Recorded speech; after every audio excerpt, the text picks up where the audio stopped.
Do you want to get the Jake Paul Anderson Silva thing out of the way? Because I'm very excited about this. I'm right there with you. Yeah, let's talk about it. Is this official? They're still working it out, but it looks like it's set. Like I think they've come to an agreement, like a verbal agreement. This is I gotta say, man, this is kind of this to me is a real moment. You know, where you're talking about like fighting a real boxer. Okay, it's maybe not exactly technically, but this is like a real, like, hey, give Jake Paul some fucking credit, man, because if he's really stepping up to fight Anderson Silva, that is a tough fight. This is in terms of the level of boxing, this is, I don't know if people who aren't MMA fans, you know what I mean, who like are just like Jake Paul fans, know that this is an enormous step up from, you know, Tyron Woodley, from Ben Askren or something like that. This is someone who really has hands, can really box, and has beaten a professional boxer. So this is, so yes, is also is bigger. He has the age, you know, he's a lot younger, but this is not a guy like those other guys. 47, 46. How old is Anderson now? You know, here's the thing. Okay. It's yes, I 100% agree with you. And I'm super excited about it. It's a massive step up in terms of the skill set and the skill wise of who he's fighting. Yeah. The only problem with it is not a boxer. It is a 46 or 47-year-old man who is, the twilight of his career. I'm talking about now doing this new boxing thing because he still wants to move around. It's, yeah, no, listen, makes a little bit of cash. The problem with it is if no matter what happens, no matter what, look, if Jake wins, everyone's going to go, you just beat up an old man who's retired from MMA. He's not a boxer. So there's really not much upside there. I think he would have probably gotten more respect for beating Tommy Fury. Right? That's his name. Yeah. What's his Tommy Fury is his name, right? That was the guy's name. That's the brother. Yes. The brother. Yeah. The brother.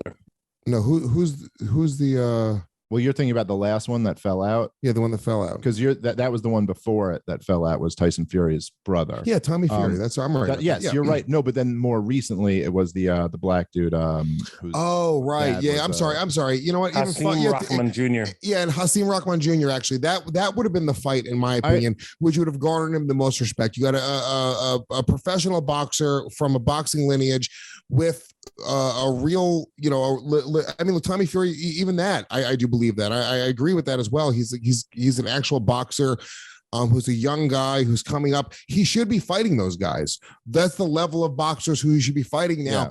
And now the Anderson Silva fight, it is a massive fight in terms of interest for me. It's a bigger name. It's a huge bigger Anderson name Silva fan.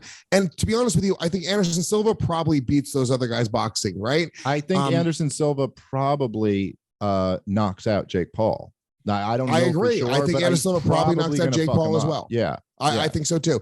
But I'm just saying, if Jake wins, it's not going to really move him forward too much, even though I think it's a bigger mountain to climb than either of those other two guys in terms of skill wise. I think just fighting boxers that are coming up with winning records would have done more for respect for Jake Paul versus nowhere near as much of a payday, but definitely more respect.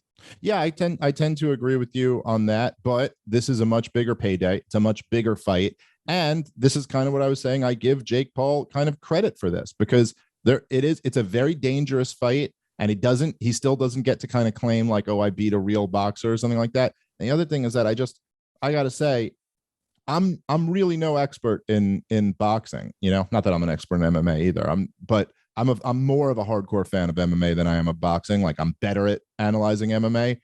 So, but I'm just saying, from what I've seen out of Jake Paul, I'm very impressed with Jake Paul's like boxing skills. I think he's very good. People really underestimate him still. Like, he's good, I think Anderson is much better.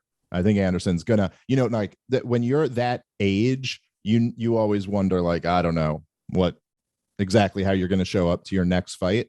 But from what he's done so far, just in boxing, I think this is going to be problems for Jake Paul. Yeah, maybe we see some Anderson Silva boxing highlights for a second. That'd be good. But, and I agree. And I don't know. You're right. Here's the thing. You and I are not fight analysts where we can literally look at Anderson boxing, Jake boxing, and go like, that guy. Yeah. I mean, Jake looks good. You know what I'm saying? Anderson looks good.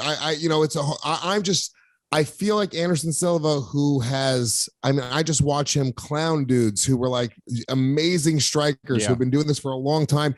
I mean, his head movement, his foot movement, he knows the art of striking on a whole other level. And those, Anderson doesn't seem to be, I mean, yes, he's not the same Anderson when he first joined the UFC, obviously, but he still fucking moves around incredibly. It doesn't look like a 47-year-old man moving in there. He looks like a young, fucking agile, crazy fucking ninja. And yeah, let's see. Yeah, this is the Chavez Jr. fight. So yeah, I mean, yeah, Anderson's fucking, he just knows how to strike, dude. The guy knows how to strike, and he's fucking extremely talented. He understands how to like avoid being hit on another level. Excellent footwork, Is that spider DNA? Yeah, it's probably a spider DNA. If we could see more clips. That's not spider DNA. He was bitten by a radioactive spider, Vic. That's where they got Spider-Man from. People don't know that. Yeah. Yeah, like this is just, this is a whole different level than, Ben Askren or even Woodley. I mean, this is just like, what Anderson Silva, if Ben Askren or Tyron Woodley fought Anderson Silva in any type of fighting where they agreed to just stand up and fight, there's no like grappling involved. What even with grappling, I think Anderson Silva just works any of them, to be honest with you. To this day. Yes, I agree. But I'm just making the point that if they stood up, if they had a striking fight of any sort with Anderson Silva would clown and embarrass those guys and do it in a much more I don't know. I don't know how much more dominant you can get from flatlining. Yes, that's true. But he would do that too. He would do that. I mean, look, here's the other thing is Jake Paul does seem to have for a positive for Jake, he seems to have more one punch knockout power than Anderson Silva. Right, possibly. But there's also a big factor here is the size factor, is that Jake Paul all those guys were smaller than him, and Anderson is not. Anderson's big. Like Anderson, probably comparably sized, to be honest with you. Like, so Anderson was always sort of your, average sized middleweight, not a massive middleweight. He was a big, he was a big middleweight. He was long, but he was never like, he was like long and lanky. He's tall, but he's Anderson, not like, when Anderson fought at 205, he looked great at 205. Like he's not that one of these guys who's he's been fighting guys who are fighting in the 170 division.